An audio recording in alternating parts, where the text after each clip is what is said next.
are. Oh, wait. What? Brian is doing something. What is Brian doing?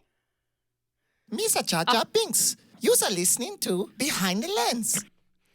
Yes, and of course, of all Mondays, beyond that of May the 4th, being the Star Wars Celebration weekend, we, of course, cannot leave Jar Jar out of the mix. You see that I'm always 100 hands everywhere else. I forgot about my Jar Jar today. So I apologize to Jar Jar and to the listeners. And the listeners. But for those of you who are listening, welcome to another week of Behind the Lens. I'm Debbie Elias, film critic, creator, and host of Behind the Lens. And you can find me 24/7 online and in print publications in the U.S. and overseas. But every Monday, you'll find me right here on Adrenaline Radio, 11 a.m. Pacific, 2 p.m. Eastern Time, doing Behind the Lens. And, of course, my trusty sidekick, Brian, is here today. And now he's, playing on social media, on Twitter, probably retweeting that we're live on the air now. Oh, yeah. Yeah, we are live. And if you're listening to this after the fact, thank you for downloading the podcast as well. Or going to iTunes. Yeah, or streaming it. However you consume this program, Debbie is appreciative of it. So are you, because it keeps you employed, too. Yeah, it does. I need my routine Disneyland trips. Well, and this is a show. I have been looking forward to this show, trying to coordinate the schedule of a young man. Many of you may remember Joshua Rush. Joshua was here last year for his feature film Breakpoint, in which he starred with Dave Walden and Jeremy Sisto. Joshua is now back because he is now one of the young stars of Disney Channel's new show, ANDI MACK.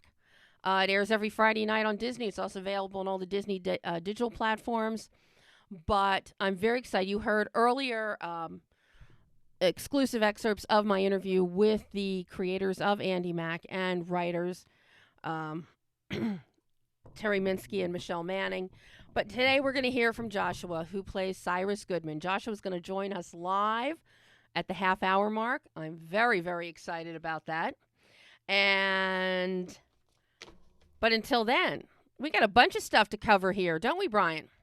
Yeah, that we do. Well, I think we should start with the big announcement first. Sure. The big announcement, which we just got not 2 minutes before going on air. All of our regular listeners, we are a huge supporter of Stage LA, which has been the longest running annual AIDS fundraiser in the entire world. Not in California, not in the United States, in the entire world. Their 33rd year. Their performance on May 13th marks their 33rd year. Our beloved friend Carol Cook has participated in all but 2.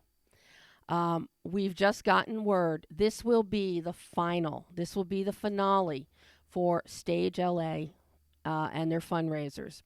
So I can't encourage everybody enough to, buy tickets. If you're in the Los Angeles area, the show will be at the Saban Theater in Beverly Hills on May 13th. You can go to Stage LA, and I can't remember if it's .com or .org, but if you just Google Stage LA, it'll take you right to the website. You can buy tickets. The show is always phenomenal. The theme this year is Idols and Icons. And, of course, Carol will be performing. Jake Simpson will be performing this year. Jake has been on our show before. Also this year will be Dale Christian, who played Christine for 4 years in Phantom of the Opera at the Music Center, and Tony nominee Bill Hutton, who was in the very first show and subsequent ones. So this is going to be a huge, huge gala and fundraiser. And I guarantee you, if you haven't seen one of these benefit shows, you couldn't put it is so worthwhile. Your money will be so well spent, and you will leave with a smile on your face, a song in your heart, and dancing as you leave the theater. So, wow.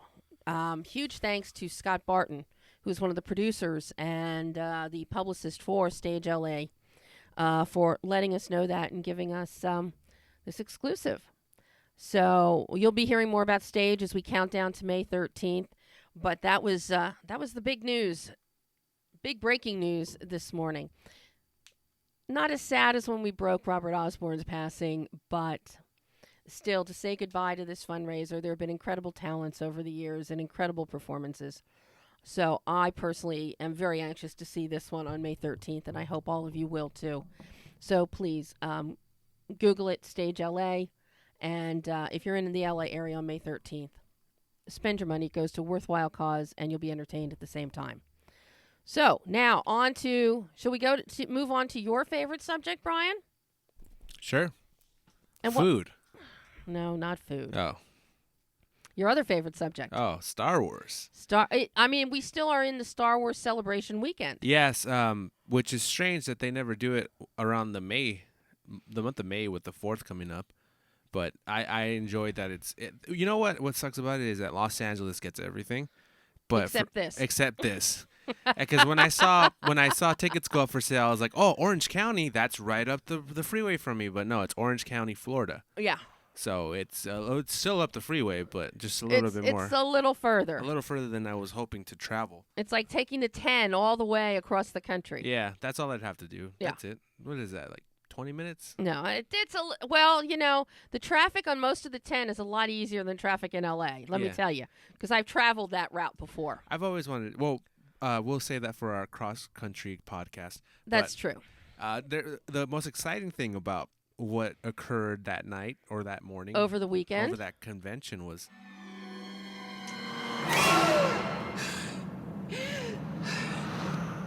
we got new footage. We got footage. We have a teaser trailer, and teasers are just what they call them, teasers. You want more footage, you get to hear Luke Skywalker, Mark Hamill himself, asking Rey, what do you see? And she sees light and darkness. The poster dropped about 5 seconds after the trailer. Yeah.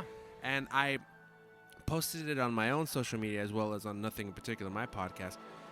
That poster is already iconic. Yeah. It's already an iconic image. And that's a teaser poster. It is. And of course when the one that's going to be broadcasting the movie comes out, it's going to be more character driven the way that we had The Force Awakens. It might or it might not. No, well, if you look at all the other posters, like with the Empire Strikes Back, you never know. I hope that they put all, because I want more Kylo Ren merchandise. But this poster was already cool because it features a masks-less Kylo Ren. Yes.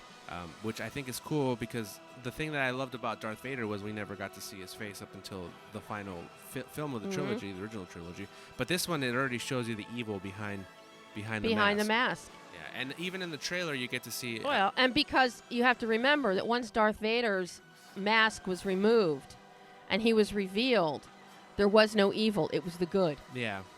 So I've had conflicts. I've had discussions with another host, James Law Jr., about he's still evil. There was no redemption at the end of that. He still killed all those people, even if he thinks that he's redeemed. That's another podcast. But The Last Jedi, we've already here's a trace back. We've already found out that it's plural. So it's singular or plural. It's The Last Jedi. So because you can't say Jedis. It's like Lego. You can't say Legos. That doesn't exist. It's Lego. Yeah. So it's Jedi. So there's more than one Jedi. So he's not just speaking specifically about himself. But if we can play the last audio clip here of the trailer. It's time for the Jedi to end. Okay. That doesn't leave you with a lot of confidence. It does not. Mark Hamill's still in his teenage angst. He still wants to go hang out in the town with his friends instead of milking. You know, what could it mean? Well, I'd like to throw this speculation out there, and when this is correct, you all can come back and look at April 17, 2017 podcast. But Rey is evil. She is too young, and she is too naive. No. She will turn out to be the evil. No. And then Kylo will have a redemption moment where he comes back because let's face it, we love. Oh well, spoiler alert. Hang on, let me give you 5 seconds here to tune out if you haven't seen The Force Awakens. But I don't think. I mean, Han Solo was kind of a bad character, right? I mean, he wasn't a good guy, but he wasn't a bad guy. He was very neutral. That's what I enjoyed about him. He's in it for himself. But I mean, did Kylo Ren really do anything bad by taking him out? Like, he's a bad character. I don't know. Well, yeah, he killed him in cold blood or cold laser or whatever it is. Yeah, cold laser. Well, warm laser. That scene still to this day is still beautifully shot. It is. But you heard it here first. Exclusive. Rey will turn out to be. I don't think so. The dark side. I don't think so, especially with Carrie Fisher being gone. You have to have a strong female protagonist. I do like that character that they introduced at the start at the convention. I should have had all this pulled up, but she looked like an interesting character. They divulged more into that story. No Han Solo film stuff came out. At least not at the top of it. It was all dominated by the Last Jedi. Of course, Han Solo himself has been at the convention over the weekend. Was he there? Oh yeah, Harrison Ford was there. They did an entire tribute to Carrie Fisher. Yeah. And then he was there with George Lucas, Mark Hamill, and there's some beautiful pictures of George, Mark, Harrison, and Carrie's daughter, Billie Lourd. Did her dog show up? I don't know. I heard rumors Carrie Fisher was there. There's a quote that I pulled aside specifically because I knew that we were going to be talking about this. That Mark Hamill speaking about Carrie Fisher that I fell in love with as soon as I saw it. It's him speaking. I forget what the question was asked, but he goes, "It could be very easy to be consumed by grief, but let me tell you, when I go to sleep at night, there's never a day so far when I don't think of Carrie Fisher. And when I think of her, and I hope you can appreciate this mental image, she's looking down from the celestial stratosphere with those big brown eyes and that sly smile on her face, and she lovingly extends me the middle finger. And that's how I want you to think of her. That was Carrie." When asked about her, and I think that was one of the most beautiful things that he could have said. Well, of his former, not friend and co-star. Yeah. Well, and I also have to say that since we weren't here last week due to an emergency scheduling conflict, we didn't get to do a TCM wrap-up and talk about TCM. But one of the highlights for me at TCM was on the opening night red carpet. I got to interview Todd Fisher. And he talked about not only his mother, but more importantly, about his sister, Carrie Fisher. And, what she is to little girls, what she has become, quote unquote, to the galaxy. And anybody that wants to see that interview, plus for all you classic film fans, there are 11 more up there. Diane Baker, Lee Grant, Eddie Muller, the Czar of Noir. Who else do I have up there? Oh, Ruta Lee. Just bunches. Oh, Sarah Karloff, Boris Karloff's daughter, and Suzanne Lloyd, Harold Lloyd's granddaughter.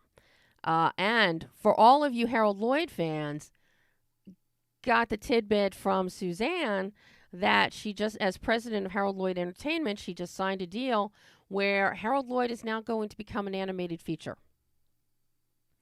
So that's going to be really interesting to see when that comes to fruition. But the deal is done. Apparently, all the players are in place, so we'll see what happens with that. But, yeah, to hear more about Carrie Fisher, definitely, you can go to my website, moviesharkdeblore.com, or look for Behind the Lens on YouTube, and my interview with Todd is up there. And trust me, it really was. Sean, my cameraman, Sean Spindler, said that out of all the interviews he shot, that was his favorite. I was at a local auto shop on Friday, and I text you this, and you were like, "What are you talking about?" Because last Friday. Yeah, well, the Friday before the show during TCM, yeah, you were in the background in several shots. It was a lot of them, and for some reason, I got a new phone because that old phone, every time I try to load something up, it wouldn't load up for me to take photos, or else I would have sent you a snapshot of you standing in the background of TCM Film Festival. But I thought it was funny how, obviously you were going to be there. I never doubted it, but it was funny to see you there. It was like, oh, there she is. Like, oh, and there she is again. Like you were just there in almost every single shot. Oh my! Where they would cut out of something and then they'd go to another. And image, there I am. And there you are again. And you were just in the background. You were speaking amongst a group of people. It was at the Hand and Footprint ceremony. It was at the Hand and Footprints which was a stunning ceremony, and I've got plenty of pictures of that and a feature piece on that as well. Billy Crystal spoke as Rob Reiner and Carl Reiner, the very first father-son duo to have their Hand and Footprints cemented at the Chinese theater. Yeah, it was very cool to see them, and my girlfriend, she got all teary-eyed when like, oh look, they have a little step for him so he can get on his knees, and I was like, Well, they have that for everybody. yeah, that's what I told her, but she was very emotional about seeing an older gentleman being treated But with such respect. yeah, Tom Bergeron, who is a dear friend of theirs, he spoke, and then Billy Crystal though was a total cut up. I love Billy Crystal. He was fabulous, But then Rob and Carl were just, and the crowds outside the Chinese theater because the courtyard is closed off for the guests, the press. But then one side of the bleachers, they bring fans in. But then people crowd out on the street just to hear it. They can't see anything, but just to hear it. But this was a really special one. For me, I think this one was almost as special as when Jane Fonda did her hand and footprint ceremony there. And then afterwards, the Chinese theater placed her cement block right next to her father's. And I think they are the only father-daughter duo there. But this is the first time that we had a father-son together. Here is for all the. I have two questions for you. Yes. Or I have one quote and then one question. Not quote, but a statement. Yes. As someone who lives in Los Angeles and has never really traveled to Hollywood, if you're gonna make the trip out to Hollywood and you're listening to this from another part of the country, the things that are just in front of the Chinese theater aren't the only ones that are on display. You have to continue walking through the back to see some of the other ones, because that was my first initial mistake when I first went there, was not finding the ones that I was looking for. They actually rotate some of the cement out. Yeah, they do that too. Yeah. So, is there a calendar? I'm not sure. I don't know. I don't know. I really don't know how they decide who and what and when to rotate. Okay. But they do. But yeah, the hand and footprints are always a big, big thing. They're fun. They're fun. And the ceremonies for them, especially when you get legends like a Carl Reiner. I was there the year that Peter O'Toole. And, of course, then he passed away not too long after. And you see, unfortunately, we wait so long to honor so many of these legends that now it's like catch up. And this is something that was discussed before the festival, the TCM festival started at a press conference with Jennifer Dorian, the general manager of TCM, Genevieve McGillicuddy, the festival director, and Charlie Tabish, who is the programmer for the festival and for TCM. And Charlie was actually asked, what is your get list?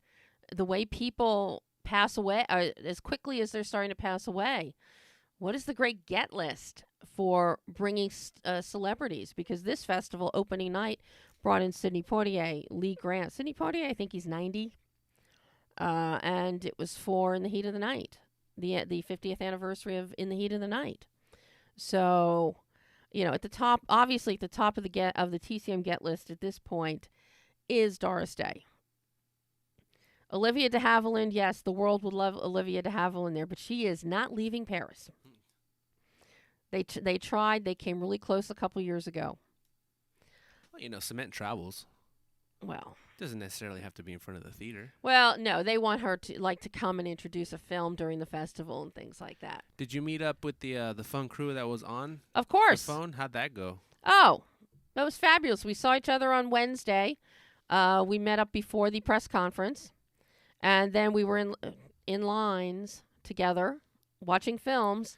One of the great glories that we all saw together was, and for those of you who are just tuning in, if you want to hear a fun show, go back and listen to our April 3rd show when my guests were Paula Guthat, Aurora Desmond, Kelly Pratt, and who else did we have?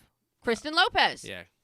So, and we just all had, as usual, the best time at the festival, and particularly when we hooked up on Saturday night for the screening of The Black Narcissus, considered possibly to be the most beautiful Technicolor film of all time. And it was a nitrate print. It was a restored nitrate print. And this was a big part of the festival this year. For the first time, they brought in preservationists and restorationists to talk about the art of preservation, the art of restoration. And one of the big thrills this year was the fact there were 5 nitrate films. The Egyptian Theater now it's been totally retrofitted thanks to the HFPA, the Hollywood Foreign Press. And yes, I will say it, probably the best thing they've ever done. They helped fund, in partnership with TCM and others, a complete retrofitting of the projection booth because nitrate film, for those that don't know, it is highly flammable. It is combustible. Well, we saw if anyone's ever seen Inglorious Bastards, then you see how flammable. They have a little scene where they light the film on fire. Yes. Yeah, it's quick. But nitrate, but the beauty of nitrate film when it gets restored is because there are actually silver halide crystals on coating on one side of the film strips. And that is what, when you watch it, it gives it a little sparkle and a little twinkle. And at the festival, there was Laura with a brand new nitrate restored print, which is in black and white. That is perhaps the most gloriously shot black and white. And then countering that with color for the Black Narcissus. Absolutely gorgeous. And then, of course, Film Foundation, which was founded by Martin Scorsese, together with the Academy of Motion Picture Arts and Sciences, they brought in and supplied Beat the Devil, America, America, and the front page as well. So, wonderful restorations. But getting to talk to the people who actually work with preservation and restoration. As many of you know, I'm involved with the digital archive preservation with Broadcast Pioneers, preserving early television in Philadelphia. Film is just as important. And yes, I am involved with that too in a charitable way. But I had a chance during the press conference, actually had a chance. Which one do I have here to bring up first? We Brian? have nitrate. Okay, well, Speaking of nitrate, we're going to jump right into Randy Haberkamp, who's the managing director of Preservation and Foundation at the Academy of Motion Picture Arts and Sciences, talking about the beauties and dangers of nitrate. Nitrate is a very unique thing that wasn't unique from 1896 all the way through 1952. It was a very unstable and very dangerous and flammable stock, but it also produced great results, and handled carefully through professional projection was the standard for many years all over the world. So, however, when people just get to a point where people say, why are we doing this? Why don't we find something that's a little safer? Why don't we? Everybody's always trying to develop. They developed safety film stock, and nitrate fell out of use, but it still is something that filmmakers love to see projected, especially for films made in that golden 30s, 40s, 50s era, because that's what the filmmakers were using, and they were producing all of their sets and their colors and their shading and their lighting for that medium. So seeing Laura or Black Narcissus on the original medium on which it was produced for means you're seeing the filmmaker's original vision. And nitrate is also something that holds its, again, if you get the right prints, you get the right, storage, seeing it as close to original is what TCM is trying to do with this. The goal from the Academy's point of view, which matches with TCM, is always to present as close to the original vision as you can. There are reasons, as Dave described with Cinerama and various other things, where that might be having to make a judgment call on what's the best, most unobstructed thing.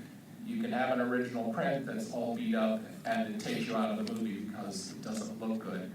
You can have a digital print that is really well done and it's better than the original print. That's always a judgment call for presenting something like this. But for nitrate, for the people coming from all over the world to Hollywood, cool thing, to see movies, really cool thing, and to be able to see a nitrate print of a 1940s film noir, and to see the beautiful color of probably two of the best artisans of use of color, in Black Narcissus, it's a rare opportunity. It's like going to hear someone sing live instead of listening to a really well engineered recording that's really great, but there's still that difference in the medium. So that's kind of what Nitrate is about. And like everything else, my favorite example is I grew up, as I'm sure a lot of you did, watching The Wizard of Oz every year on TV. Sam has shown it. It's one of those things where we all have seen it multiple times. You see it on a big screen, and you see it presented with all the sepia at the beginning and all the. It's like you've never seen the film before. Come see Laura. Come see Black Narcissus, and you won't have to listen to me discuss it anymore. However, listening to Randy talk about preservation is something that most of us could do. Any cinephile would be happy to do any day of the week. And Randy talked even more along with Dave Strohmeyer. Dave Strohmeyer is an acclaimed editor, film editor, but his big passion has become restoration and preservation of Cinerama films. Cinerama films started in 1952. With a feature film on September 30th, 1952 called This is Cinerama. It introduced audiences to Cinerama. And the basic premise of Cinerama, it broadens the aspect ratio, and it actually you shoot it with 3 cameras. Each one shoots 1/3 of the scene. Then when it is shown with all 3 pieces, put together. So that's why you have an arced screen, so it curves around. And when you watch the video, you're going to see me making all kinds of funny hand motions here, trying to visually describe this for you. But it's typically shot with 35 millimeter. The cameras are interlocked, and 27 millimeter lenses, which is about the equivalent of what the focal length is of the human eye. And when it's projected, it's actually projected from 3 different projection booths onto this one big screen. But Cinerama changed. Following How the West Was Won, with the invention of Ultra Panavision 70 millimeter, because they needed to shoot How the West Was Won with the 70 millimeter, but it was then printed onto 3 Cinerama film panels so that it was shown in Cinerama. For the purist, yes, there is a difference between original Cinerama and 70 millimeter Ultra Panavision Cinerama, but to most people, it's virtually seamless, and you can't really tell the difference in the processing, in the filming and in the processing. But lucky us, we had Dave Strohmeyer at the festival, and I got to ask Dave about restoring, because the bulk of Cinerama projects that are being restored are travelogues that used to show before movies, and the coolest things. If you've ever seen any of them, they're fabulous. So I talked to Dave, and Randy chimed in too about restoration of Cinerama. Why preserve it? There's a mystique. It's like a virtual reality time capsule. Uh-oh. And now we're getting a signal here. Uh-oh, should we do this? We have Joshua calling in on the other line. So you know what? We're going to actually take... it's Joshua? What is Brian telling him? What is he telling him? That's the advantage. I have to try and lip read. I'm trying to see what he's doing. We're still talking? Oh, I don't know. Brian's trying to figure out what's going on. Huh? I can't. Okay. Are we going to... We're being connected. Oh, we're being connected. Okay.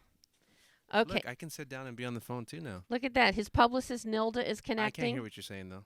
Oh. Well, do you want to take a quick commercial break while we get connected here? Why don't we... want me to play the Randy clip? Because it's a long clip. So why don't we just do a very quick commercial break, and hopefully Nilda will have Joshua on the line. All right. Okay, we'll be right back. And welcome back to Behind the Lens. This is Brian, and I am the engineer. I'm a friend of the show, and Debbie Lynn Elias is here. Brian, a friend of the show. Okay, he's the one that puts this out. All right, so we're going to come back to film restoration and preservation, because right now We have the fabulous and wonderful Joshua Rush with us. Hello, Joshua. Hi, how are you? I'm fine. How are you? I'm doing pretty great today. So, where are you today in your travels? Are you home? Are you still traveling? I'm back home here in sunny SoCal, and I'm waiting to find out if we will be going back to Salt Lake City to shoot our next season. When will you know? There's no known time frame just yet, but we're all hoping and waiting to find out. Well, now you've been traveling, you've been doing radio shows, you've been meeting your fans, talking about this wonderful show, Andy Mack. Definitely. And how have your fans been reacting? I've seen what a lot of them are posting on social media, and from what I can see, they're loving it. The response from fans has been really positive. Our third episode came out just Friday. We've had over 14.4 million views on just the first and second episode alone, which aired together. So it's been a really exciting reaction, and all over social media we've been getting amazing responses. Oh my God, Joshua, that is those numbers. That's fabulous. Thank you. And that doesn't include the TV viewing audience. That is the TV. Okay, viewing that's audience the TV. and digital audience. Oh, okay. Wow, that is amazing. But as everybody on Behind the Lens has already heard, because I've been talking about Andy Mack for a few weeks, it is a great show. It is a show that, since I don't have cartoons, I want a whole package of episodes so I can sit on the couch with the cats on a Saturday and just watch Andy Mack. I mean, they're out on iTunes, so I feel like, that's the way to go for me, binge watching it. Well, and that's just it, because you watch one, and you and your castmates are all so engaging that you want to see another as soon as you finish the first one. I think it's special for Disney because it is serialized and each episode isn't self-contained, so there is something special about that, and the way that keeps you really hooked. It's made for a binge-watching society, which is what we are now. And I know I binge-watch plenty of things all the time. So, it's made for that, and but it's also made for television, and everyone viewing it on television so far has pretty much liked it. So we're very happy. You know, and I'm glad you brought that up, that this is serialized, because over the years, with Disney shows, be it Lizzie McGuire, be it Hannah Montana, or even other shows like Saved by the Bell, they were never serialized. Each episode was its own contained standalone. This is Andy Mack is not. Andy Mack is serialized, and the story follows through. Indeed it is. It's really, really exciting for us. It's one of their first ones, I think, that is serialized. I'd have to check and make sure that I'm not wrong on that, but I'm pretty sure it is. So, well, for all of our listeners here, or whoever has not read my fabulous interview with you that's out, did anyone show you that? I saw it. I thought your writing was excellent. Well, and you're in print. You know, you're on. You got page 3 this time. Ooh, exciting! In the newspaper, yeah, you got page 3 on. You know, and I have to give great credit to the newspaper production manager. Rebecca was trying to get you a whole page just for you.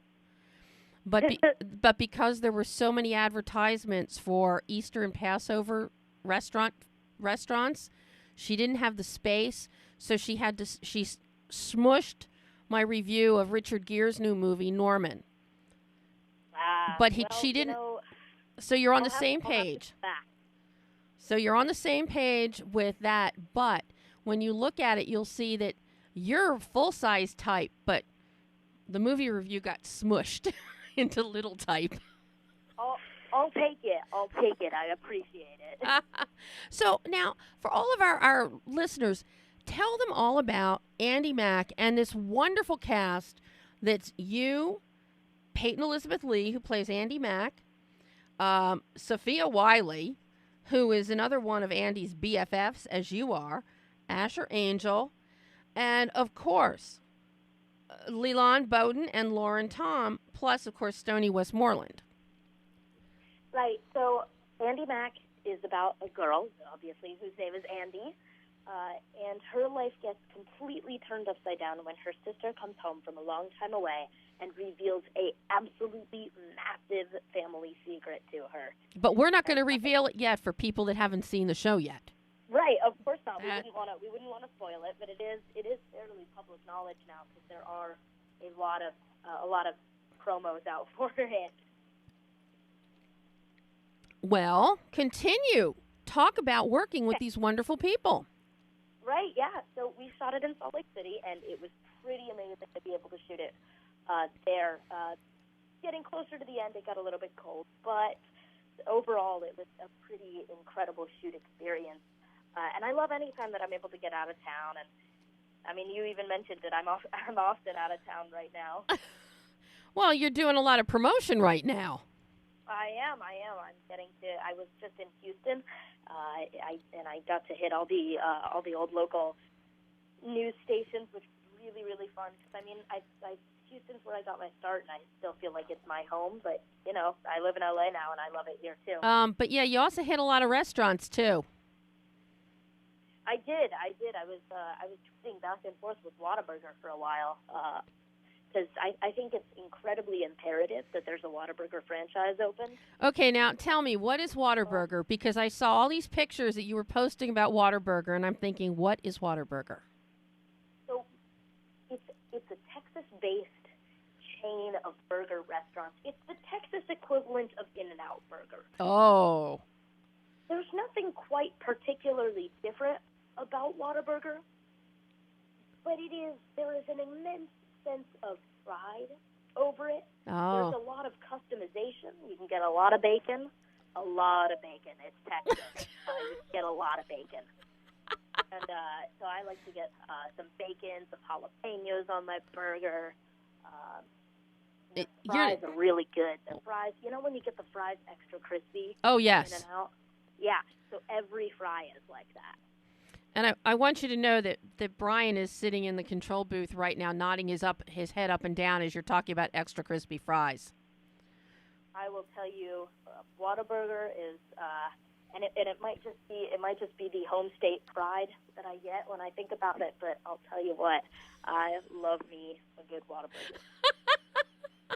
Well, so now that we've established what Whataburger is and our need for one here in Southern California, let's continue talking about your castmates on Andy Mack and developing this really great chemistry you have. Because your character is Cyrus Goodman, and a true fashion plate, and a very, very fine, upstanding best friend for anyone to have. Yeah, so Cyrus is quirky, he's fun, he's the kind of guy that you really want as your best friend. You know, he's always there for you. He's always ready to kind of take the fall for you. I mean, and that even shows in the first episode when he is willing to take Andy's bike when she's not ready to show her mother the bike. Mm-hmm. That's very true. And that is being a really good friend. It is, yeah. And I think it comes out in a bunch of other moments throughout the series. You can see Cyrus and Andy they bond very strongly throughout the series, and it really shows. Well, and also in the mix is Sophia Wiley, as Buffy. She's right there as a third part of the triumvirate. Yes, definitely. Buffy is the third. Wow, that's the first time I've heard the word triumvirate said outside of, the internet. I love that word. It's a great word. I use it at any opportunity online, but I've just never heard it. I've never heard it in the real world. Well, would I let you down? Would I not want to expand your horizon, Joshua? I mean, I wouldn't expect any less of you. Well, I can't. You're the one person I would not want to disappoint. Trust me. Thank you. So let's hear about our triumvirate.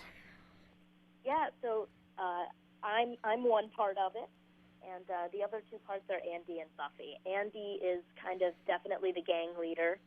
She's very strong and level-headed. She's very cool, and she's also the titular character? Titular, yes.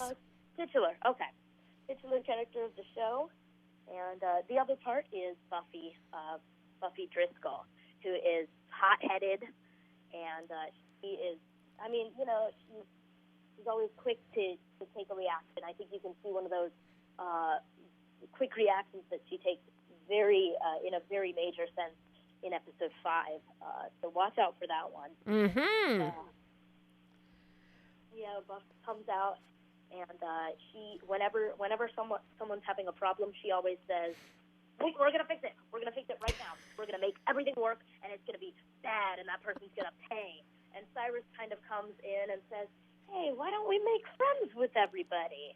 And Andy kind of comes in and meshes those two together and comes out with a appropriate response. See, I mean, it's a very equal kind of group. Yeah, I mean, you're all interdependent, and each one of you, your ideas, you feed off the other one. But I have to say, watching the three of you together on camera is absolutely incredible, Joshua. It is amazing. Thank you. And I'm curious for you, because this is your first series. You've done features and you've done voicing. And we're going to talk about some voicing in a moment here. But, you know, working on a series, this now gives you a chance that you really get to establish a connection and a rapport with your co-stars and have it extend out and grow. Yeah, definitely, without a doubt. I feel so close with the rest of my cast, whether it's Peyton or Sophia or Asher. I think we are all, it's been an incredible casting because not only are we best friends on camera, but we're best friends off. And that's, it doesn't happen very often. It happens very rarely. So I'm very happy. Because and on a TV and on a film, and you went through this on Breakpoint and on Parental Guidance even. I think, you know, you do the film, but then after it's over, it's kind of over. Yeah, I mean, there are a lot of times when you say, like, oh, yeah, we're going to keep in touch, and then, you know, sometimes you don't really keep in touch, which is a shame, and it's kind of just, it's the fact of life. Yeah. You know, because, I mean, Bailey Madison is a friend of mine. You and Bailey were on Parental Guidance together, but, you know, you've got your star rising. She's got hers rising and doing, you know, great things as well. So Bailey's been in touch, hasn't she? I've checked her story, her Instagram story recently. Bailey is just amazing. She's pretty incredible. She was so fun to work with. You know, and now, you know, here she is. She's on the series herself, doing Good Witch, and, you know, so see, that obviously, if Joshua and Bailey work together, you go and you get a series. So now, since you're working with Peyton, because she's now new to the industry, and Sophia, kind of new to television, you know, maybe they'll get series now. Definitely. You could be the linchpin here. You could be the linchpin. Hopefully. You know. But now, in between your last visit to Behind the Lens, when we talked about Breakpoint, you have been voicing on The Lion Guard. I have. I'm on The Lion Guard, The Adventures of Puss in Boots, Clarence, both of which have recently ended, unfortunately. But and I have a couple of other ones in the works as well that I can't just talk about yet. But Lion Guard is still ongoing, is it not? Oh, yes. Lion Guard, we're just renewed for our 3rd season. So now, how is the experience for you doing voice work as opposed to doing a day-in, day-out TV series? I mean, it's really different. It really, really is. Something that I've really noticed that kind of explains the difference between a voice actor and a theatrical actor, that a lot of people, like when I say it, they just kind of get it. When I get in front of a microphone and I'm told that my character is running, I have to, like, be moving my legs or, like, shaking or actually, like, doing something with my body. Whereas a voice actor, people who do just voice will generally just do it. Mm-hmm. They'll just make their voices sound that way. And I've noticed that that's, like, a parallel with a lot of the actors who do both or do just one. You notice little differences between the two. And I love them both. Mm-hmm. They're both very different, and they're both very different jobs. So what is it, because you were doing voice acting before you started the live action TV series. Right. What about voice acting helps your live action acting and vice versa? I definitely think because there's an aspect to voice acting that is, you just can't. You can't show the emotion with your eyes. You have to just give the animators something to work with your voice. So I definitely think voice acting has helped me be able to display a lot of emotion with my voice and not just with my eyes and with my body. Mm-hmm. So now, how does that work in a show like Andy Mack? Because so often Cyrus is sitting there, responding, to something that Andy has said or that Sophia said. That's true. Yeah, Cyrus is very passive, just kind of as a character and as a person. He does end up starting to take some stronger opinions and some stronger roles in some later episodes. Oh, good. But at this point in the series, he is very passive. But I think when I do give lines, I think I do have the opportunity to really show and display a lot of good emotion. Well, something else that you do with your lines that your series creator, Terry Minsky and Michelle Manning, they've incorporated a lot of Joshua into Cyrus, have they not? That's definitely true. One thing about Terry Minsky is not only is she an amazing writer, but she's an incredible observer. Incredible. Like, I would notice things in scripts, and I would think to myself, wait a minute, didn't I say that, last week? And it would turn out that I had, and I would come up to her and be like, were you listening to me? And she goes to me, I'm always listening. Well, I already told you, if she keeps taking your lines, they're going to have to give you a writer's credit here. I know. Where's my spot in the credits? I mean, except beyond the part that says Joshua Rush Cyrus. Where's my spot in the credits? We need the writer credit. That's what we... Yes. So what have you noticed that Terry has taken that was totally Joshua that she has put into Cyrus? I can't tell you. I can tell you after episode 4 comes. Oh, so after this Friday. I don't wanna start talking because I feel like if there's a single thing that I say, it's gonna reveal too much. I don't want to. I want to keep you all in suspense. There was some pretty exciting cliffhangers at the end of episode 3, so I don't want to say anything that would reveal too much. Oh. Well, now I have to follow up and check in here on what is the La Miniatura situation. I have just found out something very exciting with La Miniatura, so they are my favorite clothing brand. I'm wearing one of their shirts right now. And it's plaid? Down. La Miniatura is my favorite clothing brand. I love them to death. Are you wearing a plaid shirt right now, though? It's not plaid. In fact, it's like a what's the album cover? I'm trying to. Of course, right now I can't think of it, but the minute I get off the phone with you, I'll think of it. It's like a famous '80s album cover. Anyway, but it's instead of the artist, it's a tiger. Oh. Yeah, it's exciting, isn't it? But La Miniatura is, I'm pretty much growing out of them, which is a real shame because I don't know of any adult brand that makes the same kind of cool stuff that La Miniatura does. But I found out that they may or may not be doing some things for me and for in larger sizes. Well, I actually did include that in my feature piece on you. Did you? I did. I promised you I would put in there that they needed to keep making clothes for you. Thank you. I think you probably had a great effect on it. Truly. I know the CEO keeps some seriously heavy Google alerts on me and on her brand, so I definitely think it may or may not have had an effect. So I think you should take that and run with it. Well, I will continue to do that, my friend. But no, for anybody out there, La Miniatura, if you ever see Joshua on a red carpet or if you just run into him biking around town or doing something, I got to tell you, their clothes are fabulous. And their clothes, they look grown up, but they don't look too adult. There's still like a kid vibe to them. But I have to say, Joshua always looks perfect in the clothes and comfortable in the clothes.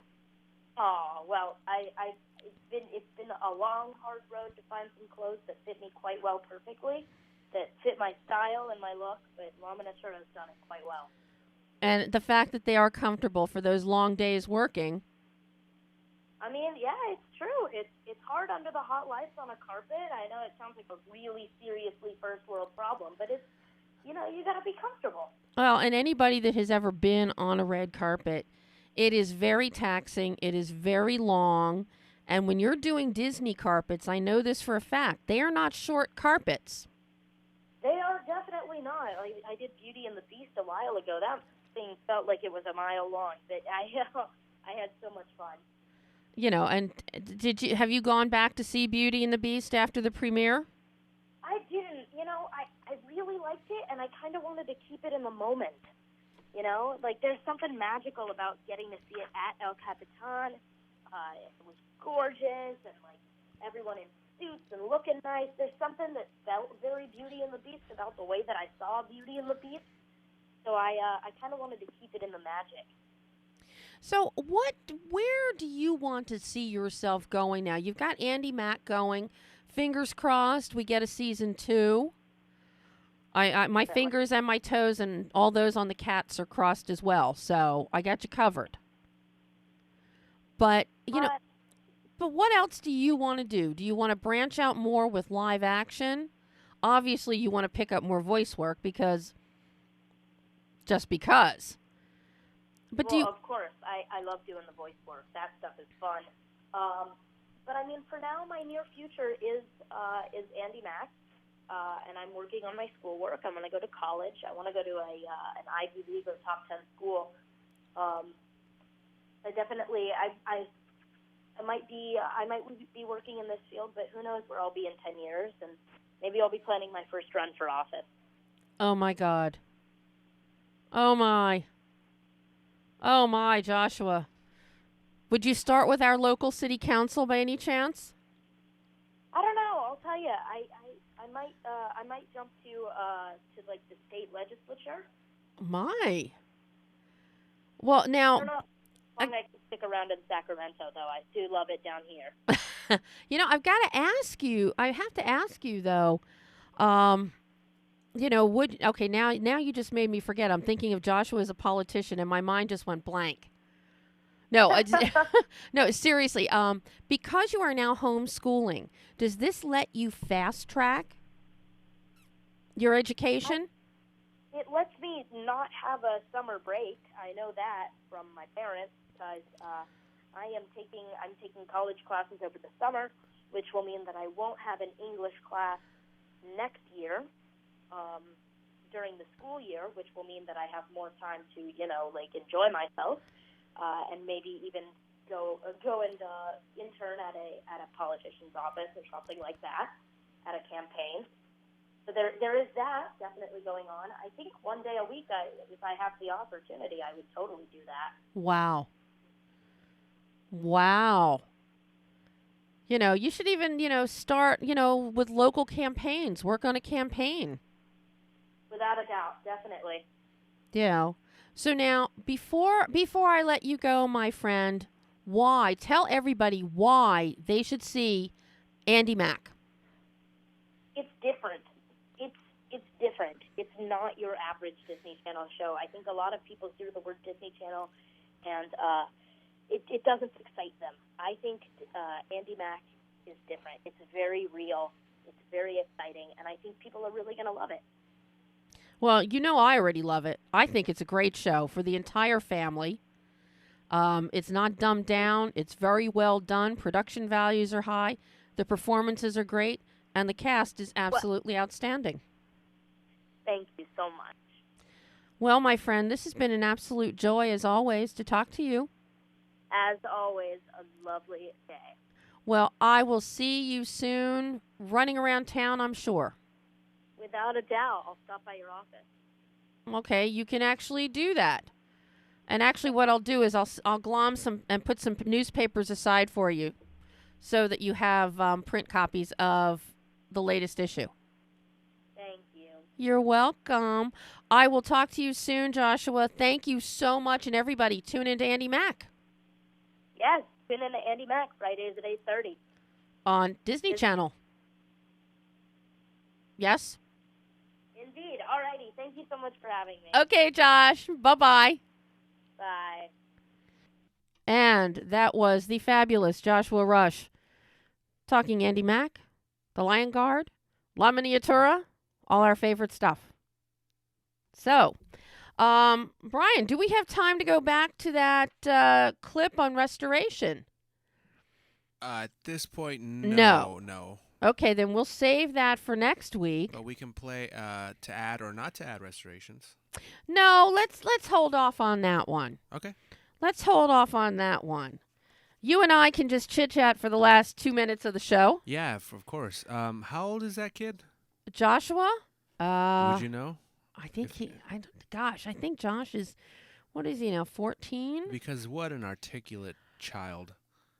Joshua is truly, he is not only one of my favorite young actors, but he is one of my favorite young people. Yeah, I apologize, Joshua, if you're tuning in and I'm calling you a child. I'm 10 years your elder, so I'm not even that old, but I could tell you at 14 years old, I wasn't speaking such beautiful language as you are. Even today, I can't articulate the way that he was. Oh, he is. He is so well spoken, and it's such a treat. It is such a treat. And, his parents' education is paramount. Oh, yeah. So, and he just started, he switched from going to regular school, going to homeschool within the past year because of his work schedule. Of course, yeah. I mean, that happens with most actors. They just go into private school. But, not private school. it was when we sat down and did an interview last month up at Disney about the show, and he was saying what's great about homeschooling is he can go nocturnal. So if he wants to stay up at night, he can study at night. And you know what? Here, real quickly, with the school system, I didn't thrive in the school system between kindergarten to senior year because it was all during the morning. But now that I'm taking classes at night in college, I'm doing so much better. And I think we should be given that option whether we want to learn. Well, during the daytime and the or thing night. is also at night you have less distractions than in the daytime, I think. Yeah, I guess it's not as hot, especially during the summer times. Well, not as hot, but when you're in class during the daytime, you are, you have the distractions of everything going on outside, looking out the windows, but at night it's dark. Yeah. So, who cares? And, darn, no. His birth date isn't listed here, so. But I think I was just double checking Joshua's birthday. But he is somewhere right around there. Has to be 14. It's something like that. But he is a gem. He is a gem. I adore Joshua. And again, everybody should see Andy Mack because it is such a fun show and it is just so well done. And of course, you've got Terry Minsky, who's creating and producing and writing. She was responsible for Lizzie McGuire. And Michelle Manning, she brought us all the Breakfast Club, 16 Candles, Adventures in Babysitting. You meld these two women together and what they brought in the 80s and 90s. Andy Mack is now their 21st century baby. So that is it. That's all the time we have. Yes? Yes. Brian's nodding his head. He nods his head well for radio. Well, so that is it for today. Next week, we are going to have 3 fantastic directors joining us live. Talking about Gray Lady for one, and Danger Close, another film. And we'll get back to talking about restoration and preservation of Cinerama films. Until then, I'm Debbie Elias. This is Behind the Lens.